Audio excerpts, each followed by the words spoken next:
చెత్త ఏరుకొని జీవించే వారికి అవసరమైన సహకారం అందిస్తానని మండల తహసీల్దార్ కేవి గోపాలకృష్ణ చెప్పారు. గతంలో కొందరికి తాను సహాయం చేసినట్టు గుర్తు చేశారు. దళిత బహుజన రీసోర్స్ సెంటర్ DBRC ఆధ్వర్యంలో గుంటూరు జిల్లా స్థాయి వేస్ట్ పిక్కర్లు, హెయిర్ పిక్కర్లు అధికారులకు ముఖాముఖి కార్యక్రమాన్ని బుధవారం మున్సిపల్ కార్యాలయంలో నిర్వహించారు. సంస్థ గుంటూరు జిల్లా కోఆర్డినేటర్ మల్లెల చిన్నప్ప అధ్యక్షత వహించారు.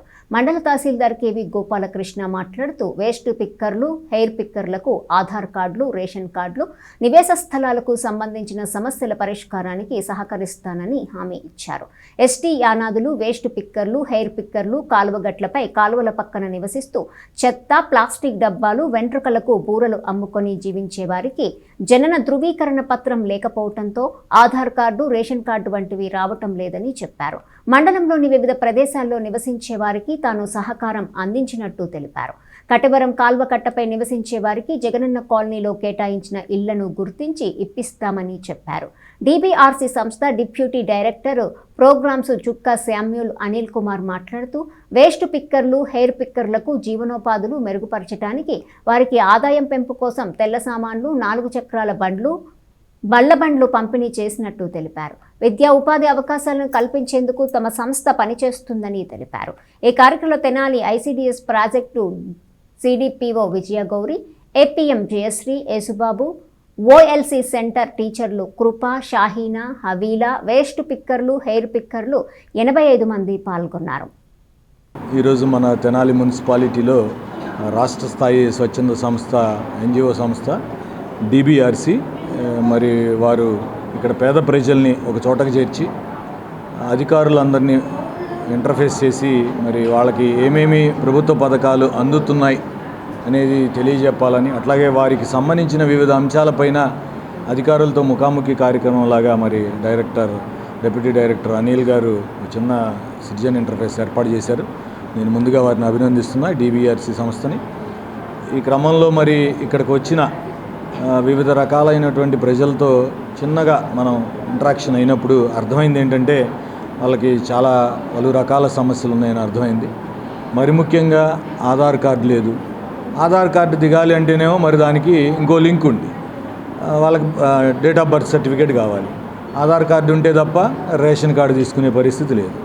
రేషన్ కార్డు ఉంటే తప్ప ఇళ్ల స్థలం వచ్చే పరిస్థితి లేదు. ఇలా ఒకదానికొకటి ముడిపడిపోయి ఉన్నాయి. మరి వాళ్ళందరేమో సరిగ్గా చదువుకోకపోవడం వల్ల వారికి ఎటువంటి విద్యార్హతపరమైన ధ్రువపత్రాలు వారి దగ్గర ఉండవు సహజంగా. అట్లాగే వారి నివాస పరిస్థితులు కూడా గమనిస్తే వారికి మరి సరైన నివాస పరిస్థితి కూడా లేదు. చిన్న టార్పాలిన్ పట్టాలు వేసుకొని వివిధ కాలనీల్లో వాళ్ళు నివసిస్తూ ఉన్నారు. ఈ క్రమంలో నేను ఇప్పటికే మన కట్టెవరం కాలువ కట్ట మీద ఉన్న వాళ్ళు కావచ్చు, అట్లాగే పూలే కాలనీలో ఉన్న వాళ్ళు కావచ్చు, ఎడ్లింగే కాలనీలో ఉన్న వాళ్ళు కావచ్చు, కొలకలూరు కాలువ కట్ట మీద ఉన్న పేదవాళ్ళని గురించి కూడా ఒక చిన్నపాటి సర్వేలాగా కండక్ట్ చేసాం.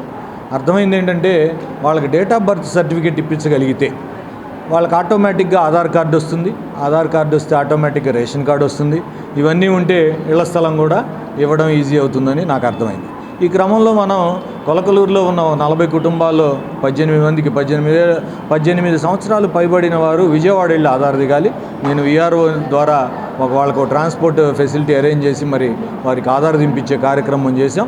అట్లాగే వారికి డేట్ ఆఫ్ బర్త్ సర్టిఫికేట్లు అప్పుడు సబ్ కలెక్టర్ గారితో మాట్లాడి వారందరికీ కూడా ఆ రిక్వైర్డ్ ప్రాసెస్ ఏదో కంప్లీట్ చేసాం. ఇప్పుడు ఈరోజు ఈ వీళ్ళతో ఇంటరాక్షన్ జరిగినప్పుడు అర్థమైంది ఏంటంటే కట్టవరం కాలువ కట్ట మీద మరి ముఖ్యంగా వాళ్ళు కోరుకుంటుంది వాళ్ళకి ఇవ్వబడిన ఇళ్ల స్థలాలు చూపిస్తే వాళ్ళు వెళ్ళిపోతామని చక్కగా చెప్పారు. ఇది శుభ పరిణామమే.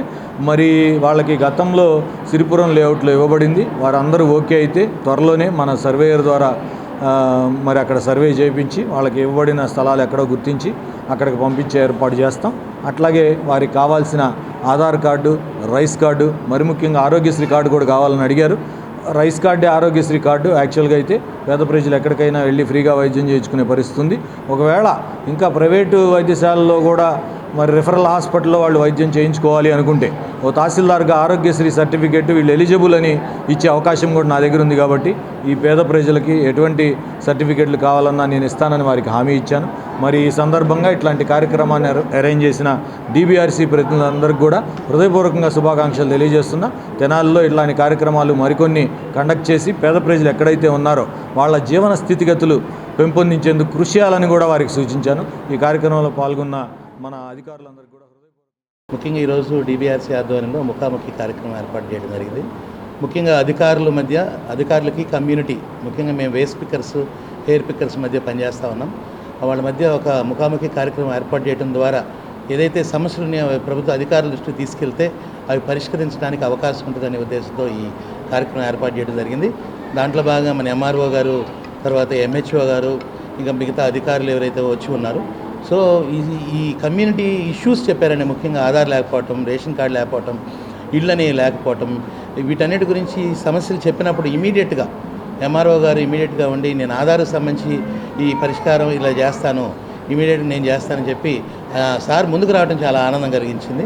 దాంతోపాటు హౌసింగ్ రిలేటెడ్ కానీ ఇంకా ఏదైతే ఇష్యూస్ కమ్యూనిటీ చెప్పారో అవన్నీ ఇమీడియట్గా పరిష్కారం దిశగా నేను త్వరగా ఇమీడియట్గా చేసి ఏర్పాటు చేస్తానని చెప్పారు. ఇది చాలా చాలా ఆనందమైన విషయం. నిజంగా ప్రభుత్వ అధికారులు ముందుకొచ్చి ఇలా సపోర్ట్ చేయడానికి వాళ్ళ ముందుకు రావడం అనేది ఆనందంగా ఉంది.